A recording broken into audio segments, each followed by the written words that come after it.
pirate indeed. Being a pirate is a right to thief. Do what you want, cause a pirate is free. You are a pirate. Hey everyone, welcome back to another edition of Warhammer 40k, a universe so dark that being a pirate is alright with me.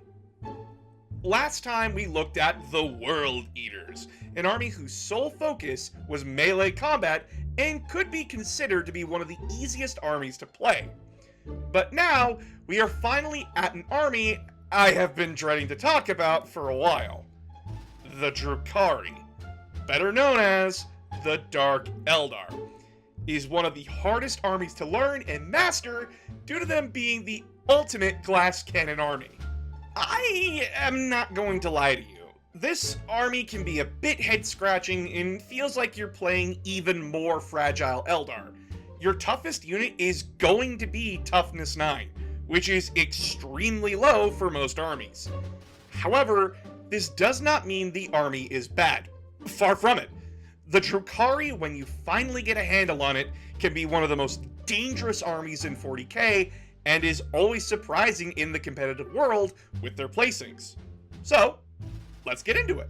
Maybe if you craft worlders got your heads out of your blasé milquetoast ancestral circle jerk, you call a council, and wisened up to the Drukhari way of doing things, the orcs or Homunculi might be an endangered species instead of us. The Drukhari story technically begins during the fall of the Eldar Empire, where the pleasure cult's power was at their zenith and ready to tip and fall.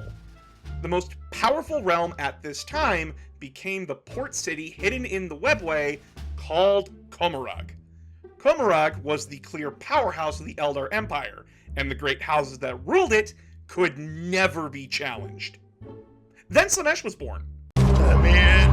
Let me in! The Eldar Empire was destroyed with Slaanesh's birth, as the Eye of Terra that was torn open from Slaanesh being born sucked all of the Empire into the warp.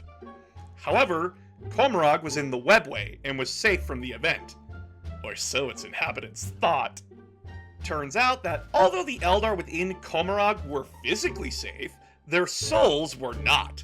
Slaanesh had laid claim on the Eldar souls, and the inhabitants of Commorragh discovered that Slaanesh slowly was devouring their souls, leaving its first victims soulless husks that, although living in body, should just be considered dead. However, those that continue to indulge in the dark and depraved acts that gave birth to Slaanesh in the first place found that their souls and bodies were rejuvenated. The more depraved and disturbed the acts that the individual inflicts upon others, the more their soul is rejuvenated and the longer it staves off Slaanesh from devouring them. The very acts that gave birth to the thing eating their souls was now the only thing that was keeping the now newly dubbed Drukhari alive. The great houses of Commorragh began to conduct raids out of the webway, kidnapping individuals, cities, and even planets worth of people to put through the most nightmarish and agonizing tortures the Drukhari's twisted minds could think of.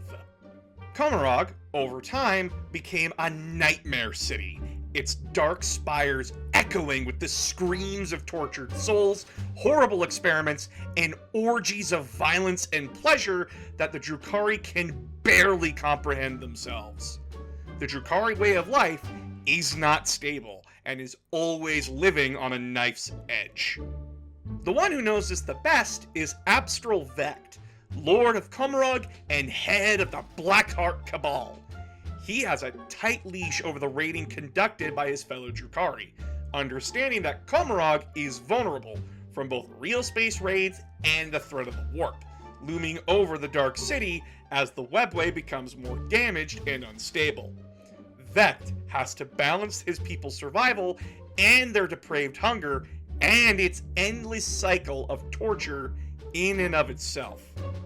The Drukhari are a group who live on borrowed time, making them a desperate society willing to do whatever needs to be done to survive. However, just because you need to do it to survive doesn't mean you can't have fun with it.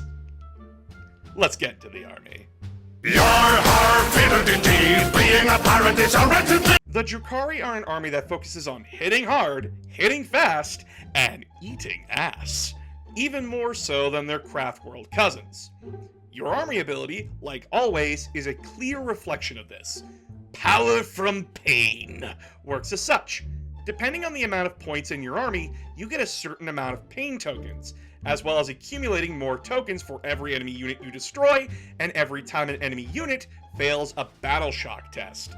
These tokens can be spent on individual units in your army, giving them rerolls to advance, charge, or hit depending on the phase you selected in, and giving an additional bonus of an increased armor penetration by 1, if you choose to buff in the fight phase and use melee attacks. This ability is meant to give your units a quick surge of power and either gain better control over the board, or quickly close gaps and cut down any major threats to your army. However, this also shows the natural weakness of the Dark Eldar army. You don't want the game turned into a war of attrition, as your army is not built for it. You want to hit hard and fast and hide away just as fast, making your army a true raiding force.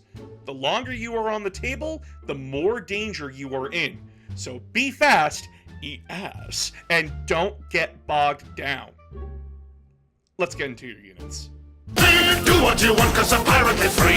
You are a pirate. The Drukhari become an even stranger army, seeing how they split into 3 unique playstyles that are hard to balance out. But with enough time and practice, you can see why these 3 playstyles not only work well together, but thrive together. The first group in our happy little torture crew are called Cabalites. Cabalites make up your ranged, hard-hitting units, focusing on being mobile shooting units. You'll find that all of your anti-infantry guns have anti-infantry 3+, which means that when rolling to wound infantry units, no matter how tough they are, your Cabalites will always be wounding them on a 3 or higher. This makes them one of the best infantry hunting units you can get. However, Cabalites do get a melee unit called Incubi, who love chopping up elite infantry units. And with their special character Drazar, they can become one of the cheapest Death Stars in 40k. Cabalites make up the backbone and backline of your army. Just make sure the majority of your non-Incubi units stay well away from close combat. If you love to sail the sea, you are a pirate. Next up is the Witch Cults, the pure close-range part of your army. They focus on weaving in and out of combat, either crippling enemy units to take heat off your ranged units, or wiping out what's left of units that survived your shooting phase. Your special character, Lilith Hesperex, makes whatever witch unit she joins stronger, and gives them the Fight First ability. However, this can be a bit of a problem, as your witch units don't hit that hard, which can be depressing. But again, this is why your army is designed to work together. Your units want to strike when your opponent's units are at their weakest, so be patient, position your units well, and you'll find that your witches can be extremely brutal bitches.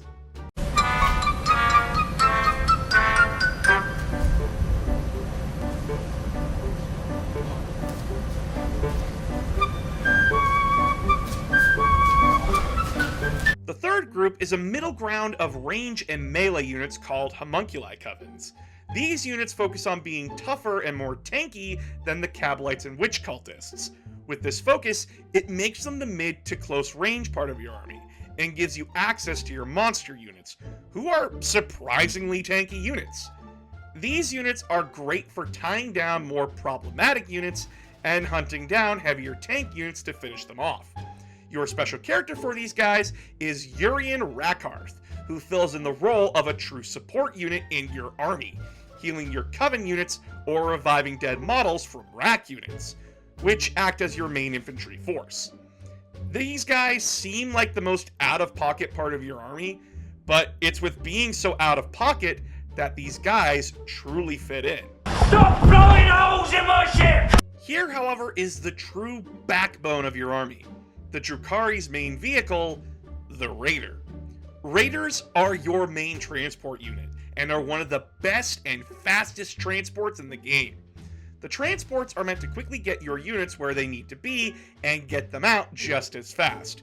Your other vehicles are not transports. Your heavier Ravagers and Void Raven Bombers are meant to be your anti-tank armored units with the same principle.